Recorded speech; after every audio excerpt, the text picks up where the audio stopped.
A word from this video sponsor. Got an idea for a circuit, widget, or device that you want to rapid prototype or sell? Check out JLCPCB. They offer their board manufacturing services starting at $2 for 5 boards and only take a few days from start to finish. Log into the link in the description. Here you can upload your board files, select options like color, quantity, and even special features, complete the order process, and if your boards pass validation checks, then they'll immediately begin manufacture upon payment and shipping selection. So make sure to check out JLCPCB, and once again, thanks for making this video possible. Now let's get on with the video. Hey there YouTube, this is SJM4306 back with another project video. Sorry, I've been kind of doing a lot of reviews recently. These projects are taking quite a while, and I'm doing kind of more complicated projects, so they just take longer to do. And running into some issues, let's just say. We'll talk about those in a sec. So anyway, yeah, this is the largest box I've received because this has the largest projects I've made so far. And numerous. There's about 4 projects in here.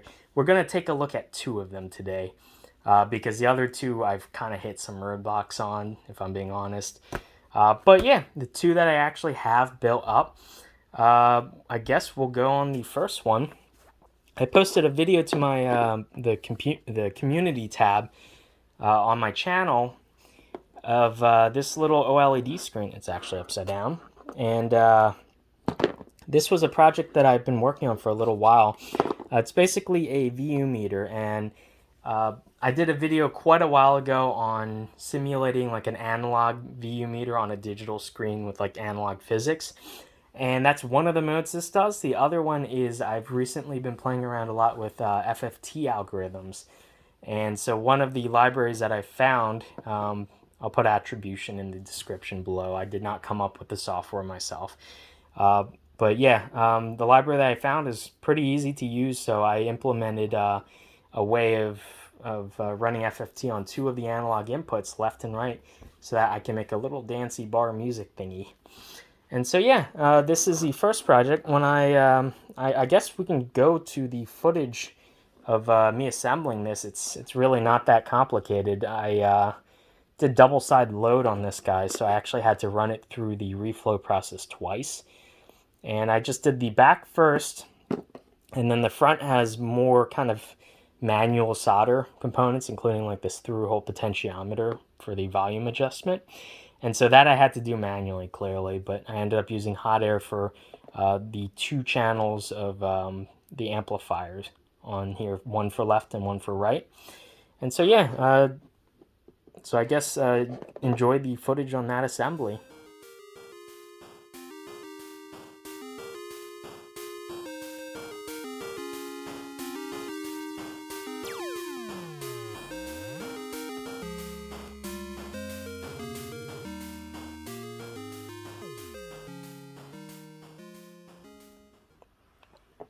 Okay, and we're back, and here you can see we have USB input, and that's for charging, not for data.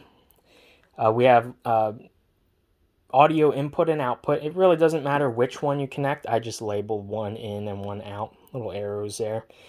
And we have our volume adjustment here, which sort of works and sort of doesn't. I think the potentiometer I used was linear and not logarithmic, so when you're adjusting, it doesn't adjust the audio through like the audio output. What it actually does is adjust the input to the FFT, so it'll scale the what's on the display here. And we have a digital 3-way like switch. And this I only implemented one of the buttons. I haven't actually done anything with the rest of them, but I'm planning on having like a menu system and whatnot. We have a 7-pin female header, so you can plug in one of these 1.54 inch, I believe that's the size, OLEDs. And this guy's yellow, but it comes in like white and blue as well. So yeah, these are really nice. I love using these for projects. And this is an SSD 1309. And that's the driver software I've installed here. But the driver that I wrote is also compatible with SSH 1106, I believe it is, as well as the SSD 1306. So you could use any OLED you want. I just grabbed this one because it's one of the larger ones that are pretty cheap too. Yeah, so on the back here we have a serial programming header, and that's what I'm using to actually program it. Like I said, the USB is only for power. And when I say power, there's actually a TP4056, I believe, or is it TPA4056? It's a lithium battery charger, and so you could attach a battery to here and charge it. And there's an LED for that to show you that's actually charging there. And we have an ICSP programming header. We have separate pins if you wanted to directly inject audio with wires so that you don't have to solder a jack. You could do that. We have a mic input, which was something I'm working on, adding an electric mic to this so that you don't have to have a plug-in audio source. You could just have it pick up ambient noise. So the idea would be you just put this next to a speaker, like any kind of speaker, and it'll dance along to the music. We have the ATmega 328P. It's a crystal and some passives around it. And yeah, that's about it. Some solder jumpers for like selecting the internal audio or an external mic, as well as another jumper if you wanted to be able to configure in software, whether it's using the left or the right channel. I don't have it soldered, and I just have the software do both left and right. So these are all kind of future ideas that I had planned, but this is sort of a test board. And when I first fired this up, the OLED wouldn't turn on, and it ended up being the reset pin. Actually, when I reflowed the solder, I put a little bit too much solder paste on there, and it shorted against the pin next to it, so it actually was holding the OLED in reset. And so once I fixed that, it booted right up.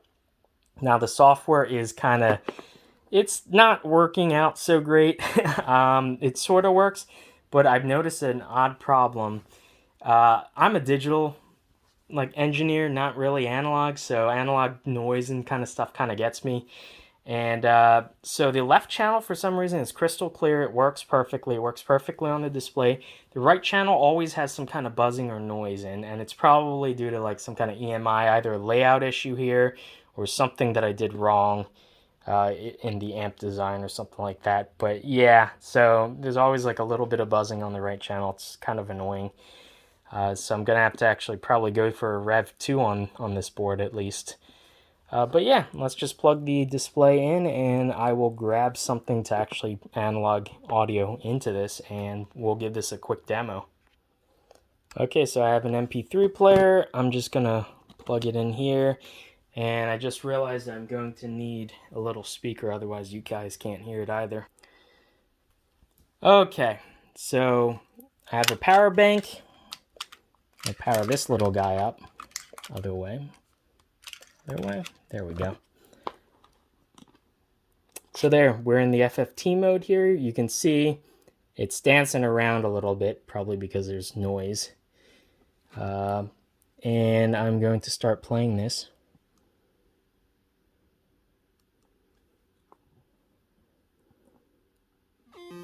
There we go. And if I pause, you can see the audio levels go back down, but there's a lot of noise. That's probably EMI feeding back from the digital side into the analog input. But you can see it's lower than when it's playing something. And when I go to play it,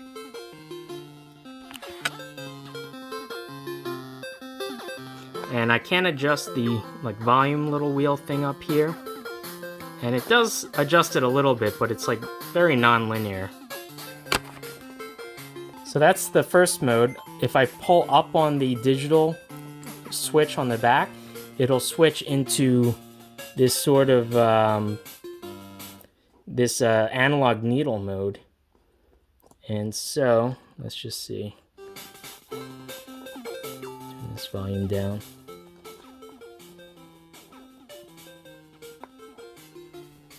Yeah, and this is where it kind of works, but it kind of doesn't, because when I pause it and there's supposed to be no input signal, there's just a lot of noise feeding back into the system. And if I turn up this volume knob, you can hear there's a lot of EMI coming through. You can hear the digital switching sound. So yeah, that's no bueno. But yeah, so this sort of works, but I think the FFT mode actually works significantly better.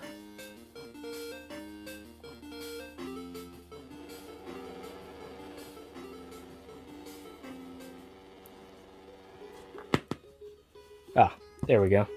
I think maybe my cord is a little bit weird, but yeah.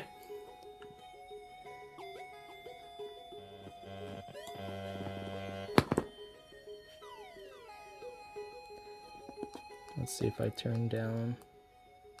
Yeah, if you turn down the volume, then it gets into the right range, and you can see it actually is following along now. So let's see.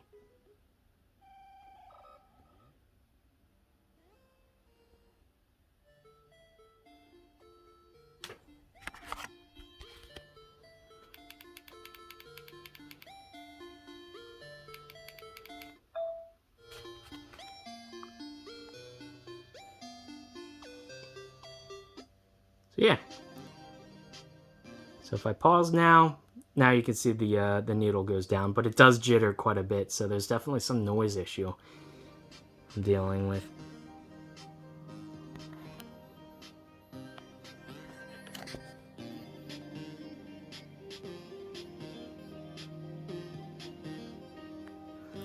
Then I could switch back to FFT.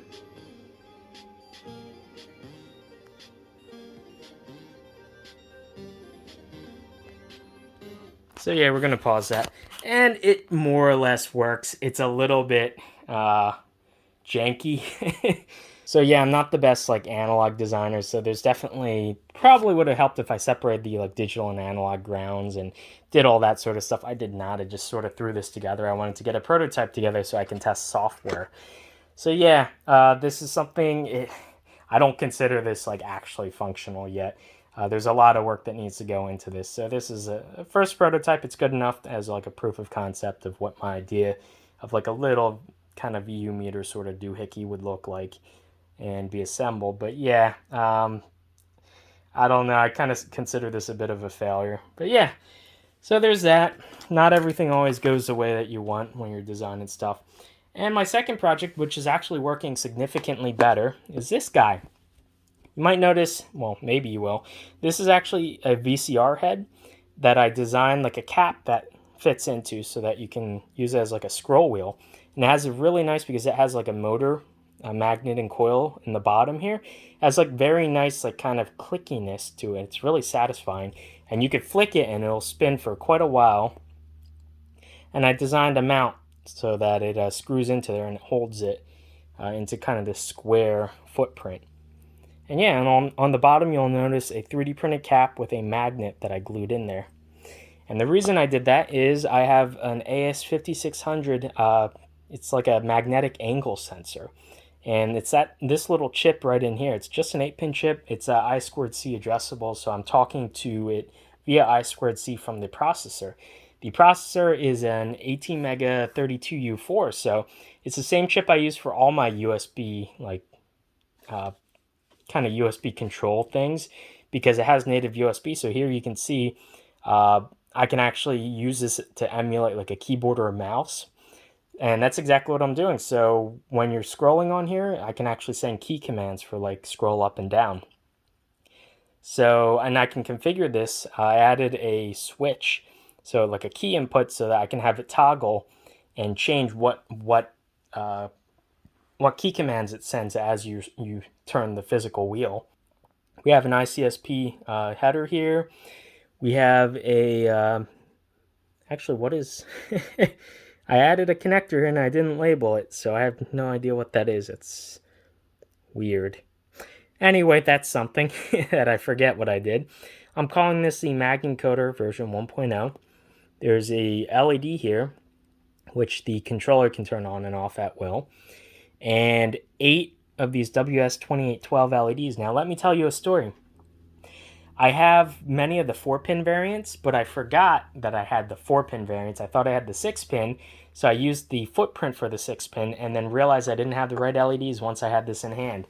So I ended up having to buy a little PCB with 8 of them on them already, and then just use a hot plate to desolder them and solder them onto here with hot air, because I'd already assembled everything else. So yeah, check your footprints before you order a board. tip number one. Anyway, we have everything laid out. So my idea is, depending on the angle of the magnet it senses here in this chip, it'll light up the LEDs in different patterns. And this is just a tech demo. I have code kind of working for like using this as a scroll wheel, but it's a little bit sensitive and too jittery. So if you scroll it to a certain angle and leave it there, sometimes it'll jump back and forth if it's kind of like in between two different states. So yeah, I'm gonna have to work on some kind of low pass filter for that so that you get smooth scrolling. Anyway, we'll just fire this up.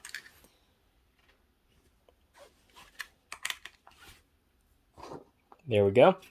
And you can see it's quite bright. My idea was to have it light up kind of this ring around, and then the case would be opaque so you could just see the edge of the ring here. That doesn't work so well because I didn't extend this bottom lip to actually act as a light pipe. So yeah, it lights up kind of the plastic around, but not really all the way up through this lip. But yeah, you can see once I get the magnet close enough, it actually does measure it. And the cool thing about the sensor is it works through the board from the other side as well, so I can put it upside down. And here you can see it scrolling quite easily. So one direction, then the other. I can do it back and forth. I can flick it real fast. It does tend to like miss some of the steps if I do it too fast. I'm guessing that's because these LEDs take a little bit of time to write to. So maybe I'm sampling the sensor here manually. So if there's a blocking function within the loop, such as writing to these LEDs, it'll miss some steps. So that's something I would have to deal with, or limit the input speed or something. But yeah, you can see it works quite well actually. And the green LED amongst the red indicates the like relative angle of the magnet itself. It follows along with it. And it measures 360 degrees. And yeah, it's working pretty well. I'm liking that. And it's the magnet actually is strong enough to go through the chip, the PCB, and measure it through the other side of the board. I didn't quite expect that, but okay, I'll take it. And yeah, this is really fun. It's quite fun. You could actually kind of use this like electronic dice. You just flick it, and then wherever it lands is almost random. And yeah, if you move the magnet, unfortunately, you have to keep these like pretty still with respect to each other. Otherwise, it will kind of jump around. But yeah. This I would call a success for a first prototype. I'm designing a case around this to make a widget that'll sit on my desk. But I think I'm going to have to modify this bracket to allow the light to light up through it better. Because as of right now, it sort of lights up, but sort of not. You can see it like through the ears of the plastic, but the actual like ring itself that extends up, because I'm going to have an opaque case around this, doesn't really light up all that great. You can see there, it just sort of looks white. So yeah, gonna have to figure something else around that. But yeah, the board itself, I call this a success. I just need to work on the software. So the hardware for this is more or less done. When I do release the files for this, I'm going to change these LEDs to the much cheaper, much more widely available 4-pin variant of the WS2812, and I believe that's the B variant. So yeah, anyway, if you guys have any ideas of things that you know that I did wrong in maybe some of these designs, or ways that I can improve them, please put them down below in the comments. Especially this guy. I'm really not confident in like my analog/digital design when you combine analog with digital. So there's a lot of like noise issues and weird analog EMI kind of stuff going on with this that is making, you know, the FFT and even the other mode not really work properly all the time. So I definitely want to look into fixing those issues before I design the next PCB, so that it'll actually work correctly next time. This guy I'm actually really happy with. This turned out really well, so I'm going to move forward with designing the rest of the case around this. Make a little footprint of a doohickey that sits on your desk and just has a little scroll wheel on the outside, and maybe a button on the front so that you can change the modes, and the color of the light ring will change to let you know what, if you're say in volume mode, or if you're like in video editing scrubbing mode or whatever, web browsing mode. So yeah, sky's the limit for this guy. I'm really happy this worked out really well. So I know, yeah, if you have any suggestions, put them down below. Any specific questions, put them down below as well. I'll probably end up writing project pages, at least for this guy for now. This guy's a little bit undercooked, I believe. So I'm going to hold off on that. But yeah, I'll start posting the files for this guy. It seems to work well enough. But anyway, yeah, I'll see you guys in the next one.